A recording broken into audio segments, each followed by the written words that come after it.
I'm Antonio Sala, and in this video we will illustrate the concepts of linearity, superposition, and time invariance in order to solve a problem of computing a sequence of steps to achieve a given behavior.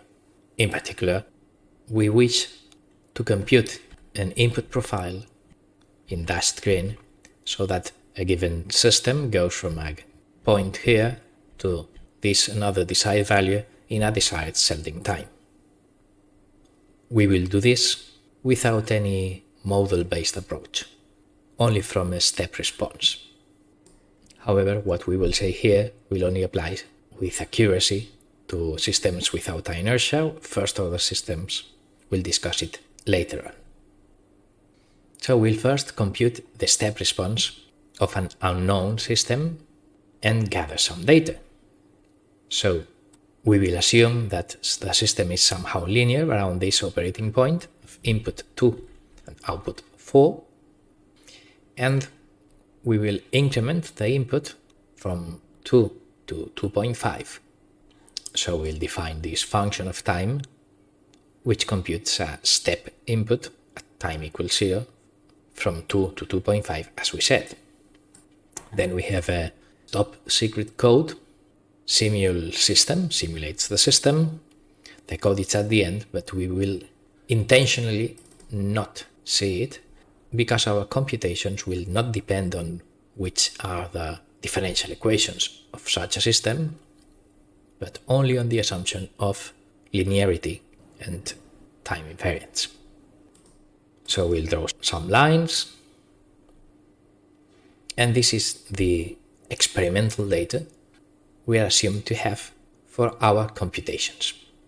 Step from 2 to 2.5 in the input signal, input operating point.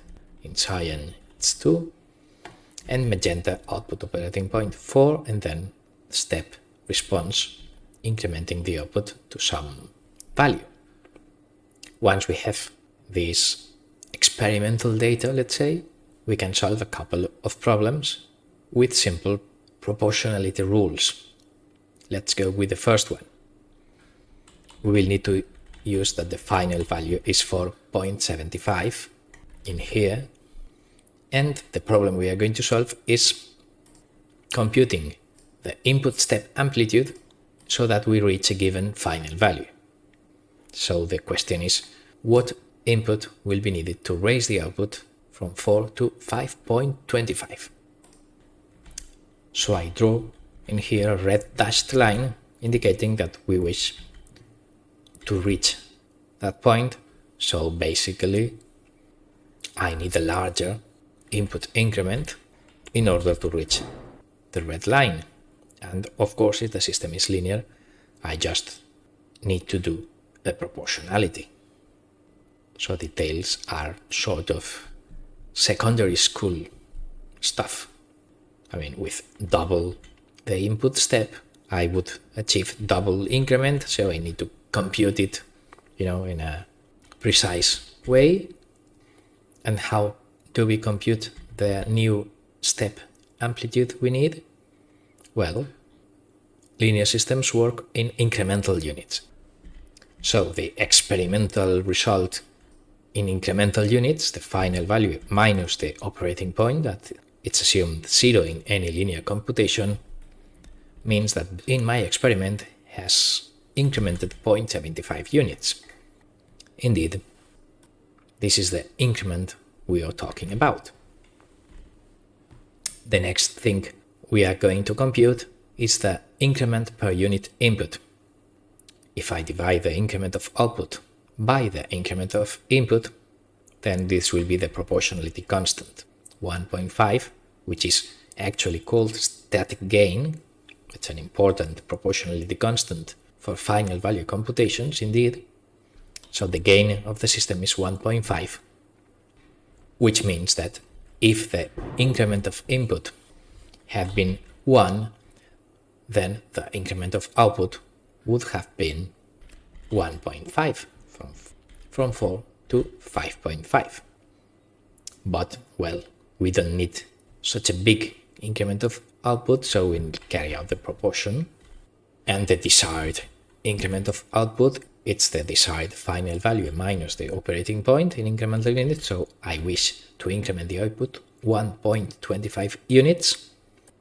So the computed increment of input I need is that desired increment of the output divided by this gain, and it results in 0.83. So this is a simple proportionality. If 1 unit of input increments in 1.5 units of output, then the input I need is 1.25 divided by 1.5. This is what we are doing here, whatever the names we are doing this. I mean, this is a secondary school proportionality stuff. Let us simulate it and check that our results are correct. Of course, in the real system, I need to input actual in physical units, not in incremental ones, so that computed input increment, I will add it to the operating point, so I need 2.8 as the input value in non-incremental units. So this is the step that has the operating point and adds the increment of input at t equals 0, and if I simulate the system, we indeed see that we reach exactly our goal target final value. Of course, this is it because the underlying differential equation is a linear one.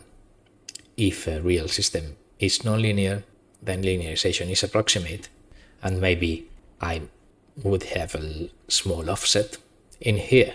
But okay, that's not our problem here. Our system is linear for sure, and we reach the desired goal just by computing the above proportionalities. Now let us solve a second problem of reaching that value not in around 3 seconds, but in 1 second. So now we will start by stating a desired settling time, 0.9 seconds, and plotting some interesting lines we will use later on. So our problem statement is now achieving this final value, but in this time. So we wish a system to increase like this, of course with a larger step, something like this or whatever, and then keep at that value by lowering the step amplitude so that this value is an equilibrium one. So we'll now explain how do we compute this sequence of steps. The first thing we need to realize is that in these 0.9 seconds, the output has achieved this value, indicated with the red dot, and that value is 4.55. Well, 4.555 actually. So we will compute this problem as the solution of 2 subproblems. One, just computing the amplitude so that we reach that value in this time, and then we'll use the computations we already have done for the step to reach this equilibrium. So we have a preset final value and settling time, and we are discussing what input will be needed to raise the output to this 5.25 units in 0.9 seconds. So we'll apply sort of the same proportionality in the sense that first, the actual increment in 0.9 seconds have been 0.55. I mean, it was 0.75 if we let the system increase and increase forever, but if we limit the time, then in these 0.9 seconds, the increase has been 0.55. So if I divide by the increment of u, then I have an 1.11 increment of output per unit input in a given time. So if my desired increment of output is 1.25, then 1.25 divided by this 1.11 will give me the required increment of input, which is 1.12. as this number is greater than this one, I need an input value slightly higher than 1. Here we have it. So let us simulate. And then if I put that increment of input plus the operating point, then I have a step which I simulate, and then with suitable lines and whatever, I see that with this larger step, indeed I reach the desired value in the desired settling time. Good. So the only thing I need now is to stop pushing up my system, decreasing the input power, let's say, to avoid further increase or further heating or whatever if this were a thermal system.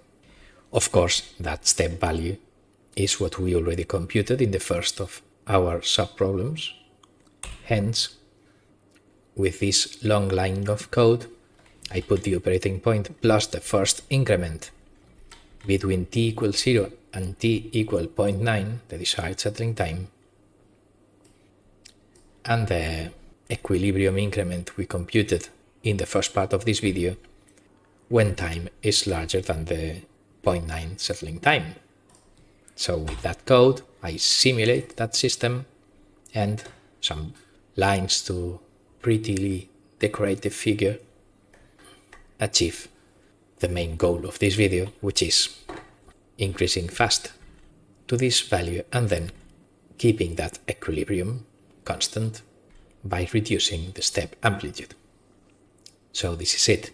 This finishes our solution, and as a conclusion, we have computed a sequence of 2 steps in order to fulfill a goal of reaching a given point in a given time. This sequence of steps has been computed from an open loop step response. We did not need the model, and in principle this is also an open loop input profile in the sense that we did not write any equation involving sensors as closed loop control do.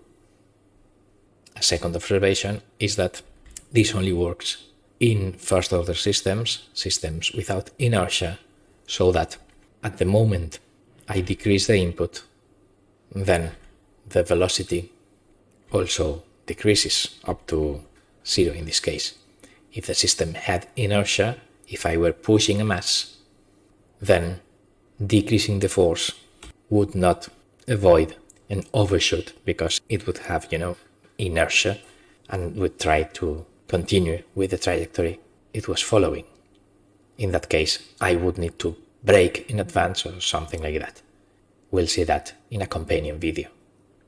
For the moment being, with these computations, we finish the video here. Thanks for watching.